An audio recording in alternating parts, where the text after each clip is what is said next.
Hey guys, full disclosure, I have not used and or tested any of these knives in any hard use or fashion. I'm not in the military, nor have I ever been, but this is a topic that I was very interested in and wanted to discuss it because I very much appreciate real world experiences, real world tactics, just reality, you know? There's a lot of farces in the knife community and overhype, among other things. But I wanted to discuss this topic, so let's get started. What do you think would be the most reliable automatic knife here? And, or anywhere. It could be, there's many automatic knives out there. Not just these, but these are just some. So we have the Microtech LUDT. We have, hey, how is that an automatic? Well, right here. What's the button? There we go. That is the Linder. Yeah, it doesn't have an actual. It's just a dual action knife, whatever they call it. It's not. It doesn't have a particular name. It's the Benchmade AFO2 and the limited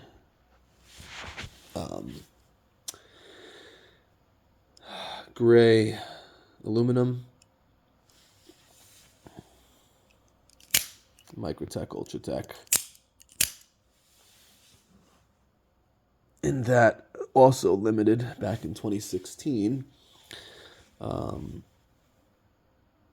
textured diamond texture aluminum as well. So, what is the most reliable automatic knife? What do you think? What do you think would hold up during hard use? What would be the most reliable? What would keep going if you needed it to in a dire situation? I very much know that these Benchmade AFOs have been, they've contracted with the U.S. military.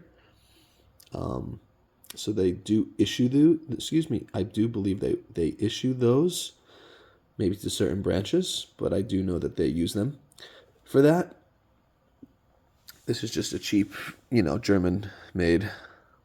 Not cheap. It's a budget folder, double action knife. It's manual as well as having the hidden release within the handle. Just press down on the handle right there. Out pops the knife. It's just a standard liner lock. The rest are plunge locks, and then the OTF. The Microtech LUDT, right? I'm not certain. I mean, LUDT stands for, I believe it's Large Underwater Demolition Team.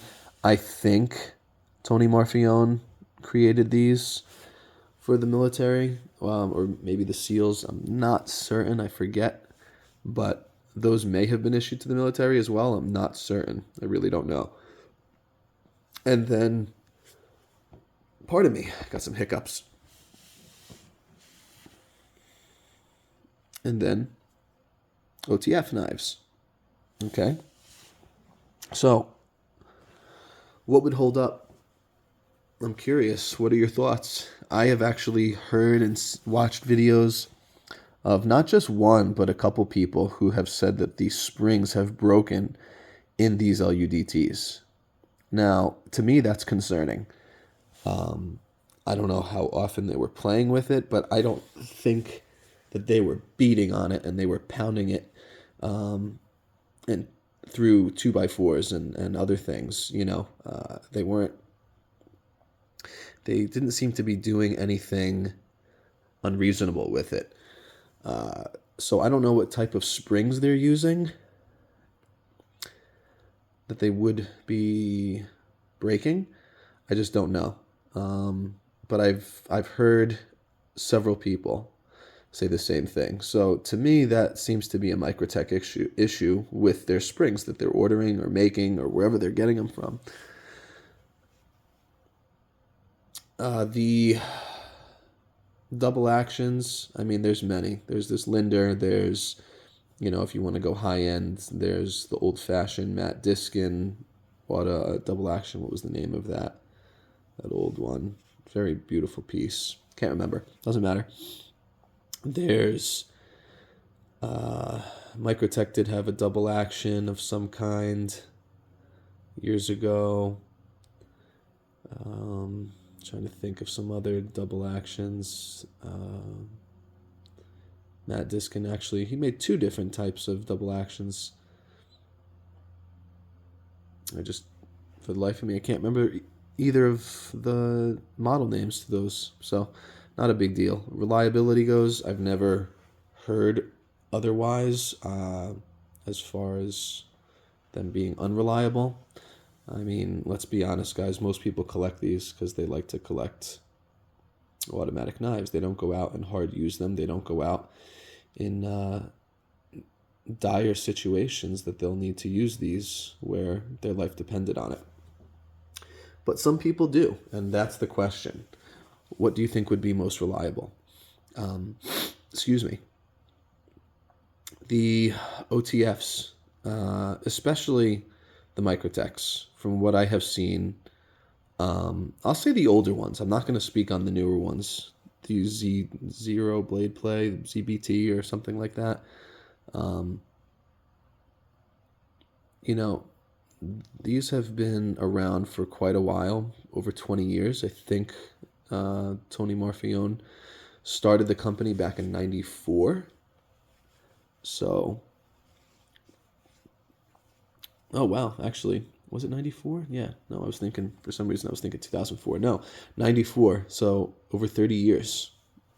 They specialize in the OTFs. Now, have there been changes? Yes.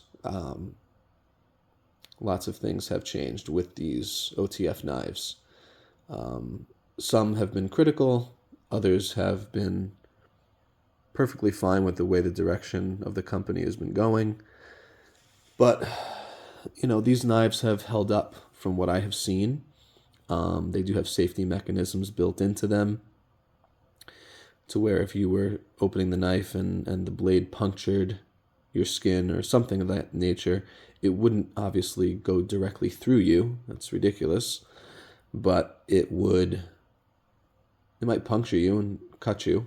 Or even if you, opened it on the floor or whatever, it has a safety mechanism to where it stops the blade from proceeding. It loosens it or it removes it from the track, and then you have to pull it back out in order to, let me see if I could I'm not going to do that, but I'm going to see if I can just take it off track. Okay, yeah, I did. I was able to. So here, this is what happens when it's off track, right? So all you have to do is pull the blade, heard that little click, snap it back into place. Now it's ready to fire. Okay. These have held up well. Maybe some branches of the military use them. I'm not certain. What I can say is that I have read of people who've used them. One guy in particular is Scotch and Things. Steve, I think is his name.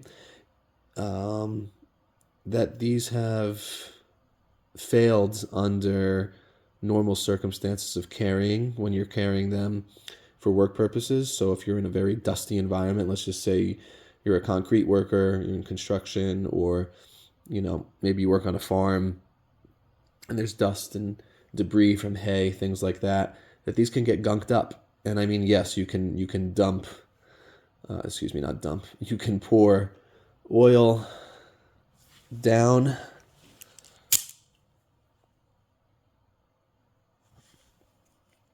the opening hole, right? And it seeps down through the entire chassis of the knife.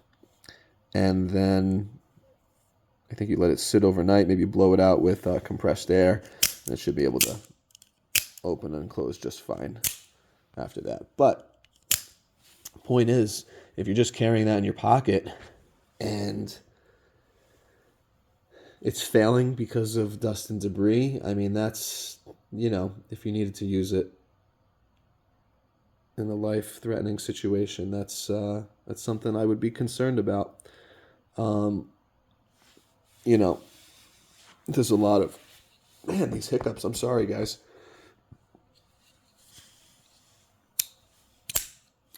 There's a lot of people who I think like the button locks more. There just seem to be more of them. Excuse me. And personally, if it were up to me, my choice, I would probably choose, if I had to choose, not necessarily one of these, but just another one in general, I would probably choose a button lock, a plunge lock, right?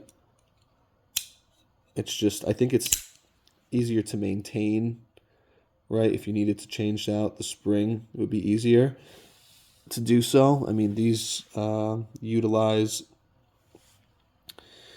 what is it, like T8 or T10 hardware, so easy enough to maintain. Something like this, like the OTF, it's harder, especially with proprietary hardware that they're known for. I think some of the newer models might not use proprietary hardware. They might have switched to Torx. I'm not certain, but if you have to send something in to get it fixed, but if it breaks on you, what good is it if you need it in a situation that is very crucial? You can't have it fail. Yes, I get it. Machines make parts, they make products, and these parts and products fail because they're made by humans. But when you need something in a life and death situation, just curious. Like I said, no experience in this, but it's something that I was curious about. What do you think would hold up, under hard use and abuse?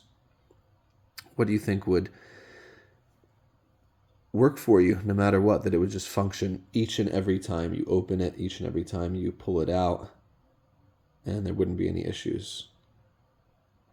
I'm curious your thoughts. If anyone is former military, police officer, EMS, what have you, right? I would love to hear your comments and your experience. Please share. So I think that's all today, guys. I just wanted to record a brief video about that.